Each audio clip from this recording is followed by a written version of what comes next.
Good afternoon, friends. Have you noticed that a few people are naturally persuasive and influential?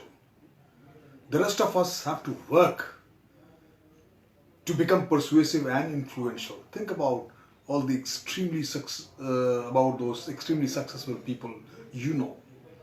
I guarantee they are incredibly good at selling themselves, selling their ideas. They are incredibly good at persuading other people. Maybe that's because selling is one skill everyone needs to be successful. My friends, today I'm going to talk about how you can be more persuasive. And I have simple sentence. In short, look good, act better, persuade best, and ultimately get your way in whatever field you are in.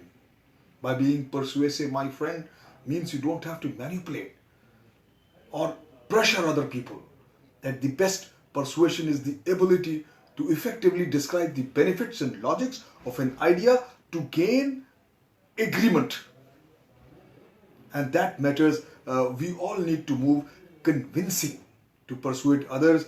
A proposal makes sense to show stakeholders how a project or a business will generate a return,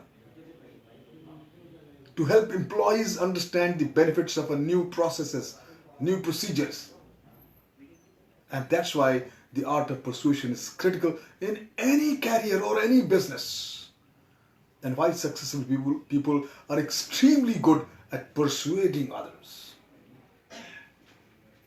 First and foremost, I say, take a strong stance. You would assume data and reasoning always win the day, right? No, I don't agree with this. Because experience shows humans prefer cockiness to expertise. We naturally assume confidence equates with skill. Even the most skeptical people tend to be at least partly persuaded by a confident speaker, by a confident leader. In fact, we prefer advice from a confident source. Even to the point that we will forgive a poor track record. So be bold. Never say or stop saying, I think so. I believe. I mean. Stop adding qualifiers to your speeches, your sentences. It proves that you are nervous, you are not confident. If you think something will work, say it will work. If you believe something will work, say it will work. Stand behind your opinions, even they are just opinions, and let your enthusiasm show. People will naturally gravitate to your side. Start slow by getting small wins. Gaining agreement has an enduring effect, even if only over the short term. So instead of jumping right to the end of your agreement, start with the statements or promises your audience will agree with. Build a foundation for further agreement. Always remember, a body in motion tends to remain in motion. And that also applies head nodding in agreement. One person nods his head, everybody follows suit, everybody is nodding their head. Adjust your rate of speech to the audience perspective. The reason behind the fast talking salesman stereotypes. In certain situations, talking fast words, it works. But in certain situations, others, not so much. If your audience is likely to disagree, speak faster, I say. If your audience is likely to agree, speak slower. When your audience is inclined to disagree with you, speaking faster gives them less time to form their own counter agreements, giving you a better chance of persuading them. When your audience is inclined to agree with you, speaking should slowly gives them time to evaluate your arguments and factor in few of their thoughts and ideas. The combination of your reasoning plus their initial bias means they are more likely to, at least in part, persuade themselves. In short, I would say, if you are preaching to the choir, speak slowly. If not, speak quickly.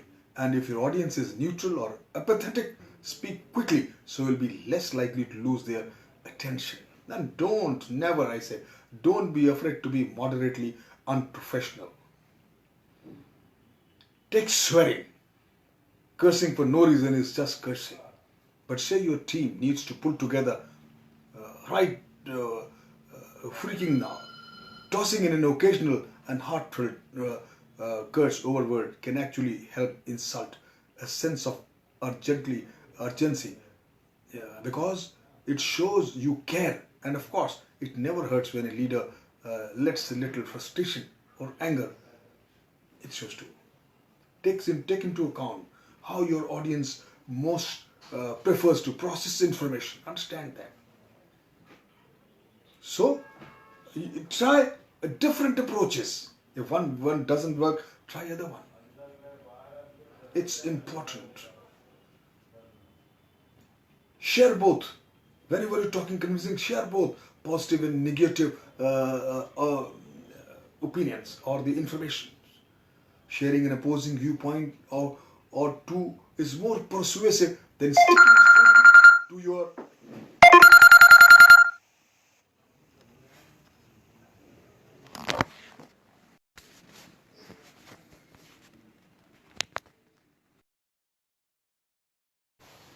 I say share both positive and negatives. Sorry for the interruption. Sharing an opposing viewpoint or two is more persuasive than sticking solely to your argument, I say. And then focus on drawing positive conclusions. Which of the following statements is more persuasive? You'll stop making so many mistakes, or you'll be more accurate. Or between these two, you'll stop feeling so tired. Now you'll feel a lot more energetic. While it's tempting to scare tactics, positive outcome statements tends to be more persuasive, my friends. Most people respond negatively. So feeling puffled or tilted into changing behavior. My friend, choose the right format. Say you are a man hoping to convince a man you don't know well, or even at all. What should you do if you have a choice? Don't speak in person. Write an email first. As a general rule, may tend to feel competitive in person and turn what should be a conversation into a contest. And above all, my friends, make sure that you are right. If you want to look good, act better, and persuade, you got to be absolutely honest and right. Persuasive people understand how to frame and deliver their messages, their arguments, their ideas. But more importantly, they know the messages, what takes the most. So be clear, be concise to the point, and win the day because of your data, reasoning, and conclusions are beyond reproach. After having studied, my friends, many influential people, social, business and religious leaders, and trying countless techniques out myself, there are certain critical lessons I have identified which are essential if you get into persuading people. And they're simple, that persuasion and not manipulation works. Persuade the persuadable. Don't continue hitting your head against the wall. Remember the context and the timings. You have to be interested to be persuaded. And reciprocity, it compels persistent space. Compliment sincerely, my friend, and set expectations. Don't assume anything. Create scarcity. Create urgency, I say. Images matter. Create a positive image. And always turn to telling truth ultimately. Build rapport. And there are certain personal skills which you all can develop in look good, act better, and persuade. And these are simple. Behavioral flexibility should be there. Learn to transfer energy. Communicating clearly is the key point. No ambiguity. No dual meaning words. Being prepared gives you an added advantage. Detach and stay calm. Be confident, and I'm sure you will not only look good, act better, and persuade better. Let someone else take this opportunity telling you that how good you are in persuading. In presenting, it does not matter how you see yourself as much as it matters how others see you. My friend, have a great persuader and achieve every argument to your favor what you wish to. Thank you very much.